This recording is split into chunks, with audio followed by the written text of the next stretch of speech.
మనం రూల్స్ ఎందుకు పెట్టుకుంటాం? ఫాలో అయ్యేందుక, బ్రేక్ చేసేందుక? ఎందుకంటే ఈ ప్రశ్న పదే పదే ఎదురవుతుంది మాకు. రూల్స్ ఫాలో అయ్యే వారి కంటే బ్రేక్ చేసేవారే ఎక్కువగా కనిపిస్తున్నారు. ఉన్నది ఉన్నట్టు కళ్ళ కట్టినట్టు చూపించాలనుకున్న ప్రతిసారి మాకు ఇది తప్ప మరేం కనిపించడం లేదు. రీసెంట్గానే మెడ్ప్లస్ ప్రజల ఆరోగ్యాలతో ఎలా చెలగాటమాడుతుందో చూసాం. ప్రిస్క్రిప్షన్ లేకుండానే విచ్చలవిడిగా మందులను ఎలా సేల్ చేస్తున్నారో కళ్ళకు కట్టినట్టు చూపించాం. ఇప్పటికే దీనిపై డ్రగ్స్ కంట్రోల్ అధికారులు చర్యలు తీసుకునేందుకు పరుగులు పెట్టారు, నోటీసులు ఇచ్చారు. బాగుంది. అధికారుల్లో చలనం తీసుకొచ్చినందుకు, ప్రజలకు మంచి జరుగుతున్నందుకు మాకు నిజంగానే సంతోషంగా ఉంది. బట్ మా పోరాటం అక్కడితో ఆగదు కదా. మెడ్ప్లస్ ఓకే, మరి మిగిలిన ఫార్మసీల సంగతి ఏంటి? అందుకే మరోసారి ఫీల్డ్లోకి వెళ్ళాం. ఓవైపు ఇంత ప్రకంపనలు వచ్చినా, ఇంత న్యూస్ వస్తూ ఉన్నా, మరో పెద్ద ఫార్మసీ చైన్ ఉన్న అపోలోపై నిఘా పెట్టాం. అక్కడేం జరిగిందో చూడండి ఒకసారి.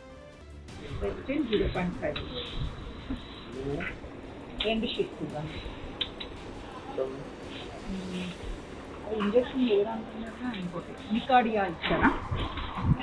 ఒక్క నిమిషం.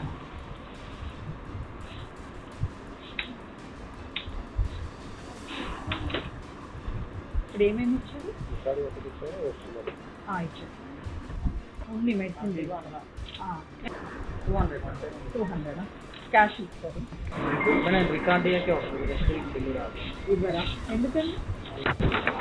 ఓకే, మరి ఇప్పుడు పైసలు వద్దా? Without bill ఇస్తామంటున్నారా?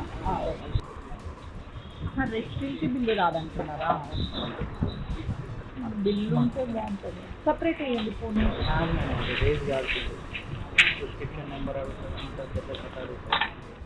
ఇక్కడ సేమ్ సీన్, అదే దందా. ప్రిస్క్రిప్షన్ ఎక్కడ అనే మాట వరుసకు కూడా అడగడం లేదు. విచ్చలవిడిగా షెడ్యూల్ H, షెడ్యూల్ Xలోని డ్రగ్స్ అమ్మేస్తున్నారు. మా ప్రతినిధి రెస్టిల్ ట్యాబ్లెట్ కావాలని అడగగానే ఎలా ఇచ్చేస్తారో చూడండి. నిజానికి ఇలా ఇవ్వడం చాలా తప్పని వాళ్ళకి తెలుసు. తెలిసి కూడా ఇవ్వడం ఏంటి? మళ్ళీ బిల్లు జనరేట్ కాదని డైరెక్ట్గా చెబుతున్నారు. ఇంకో దారుణం ఏంటంటే మెడిసిన్స్ విషయంలో ఏ డోస్ వేసుకోవాలన్నది డాక్టర్ డిసైడ్ చేస్తాడు. ఇష్టం వచ్చినట్టు డోసులు వాడితే రోగి ప్రాణాలపైకి వస్తుంది.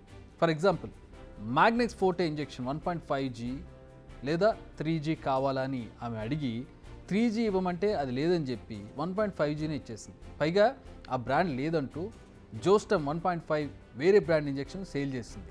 ఇలా డోస్ ఏదంటే అది ఇచ్చేయొచ్చా? ఫార్మసీ రూల్స్ అందుకు అనుమతిస్తాయంటే నో అని చెప్పాలి. డాక్టర్ ఏ బ్రాండ్ చెబితే అదే ఇవ్వాలి. ఎంత డోస్ రాస్తే అంతే ఇవ్వాలి.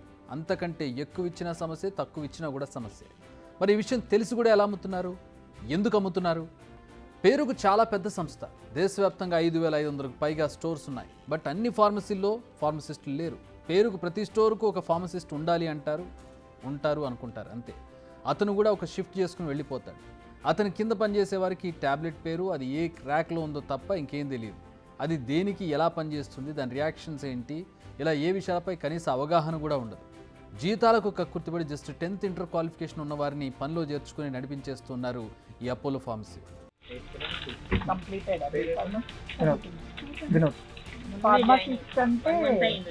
ఫార్మసిస్ట్ అంటే మిమ్మల్ని అంటారా? ఇతను కూడా సేమ్ ఒక్కరే ఉంటారు, షాప్ ఒక్కరే ఫార్మసీ. మరి 24 hours ఉంటుందా? 9 hours, 8 hours అంటే 9 మిగతా టైం మీరు ఉంటారా? లేదు, షిఫ్ట్లు ఉంటాయి. ఓకే, 5 members ఉంటే ఫార్మసిస్ట్ ఒక్కరు ఉంటారు. తను వెళ్ళిపోయాక ఇంకా సీనియర్స్ ఎవరైతే ఉంటారో వాళ్ళు 11. మీరేంటి బీటెక్? అర్థమవలేదు. 10th. ఓకే, వేకెన్సీ ఉన్నాయా అన్న?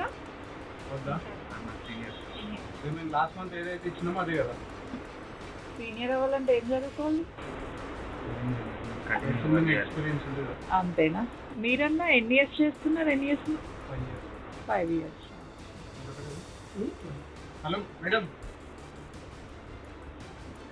ఏంటి మీరు బీటెక్కా?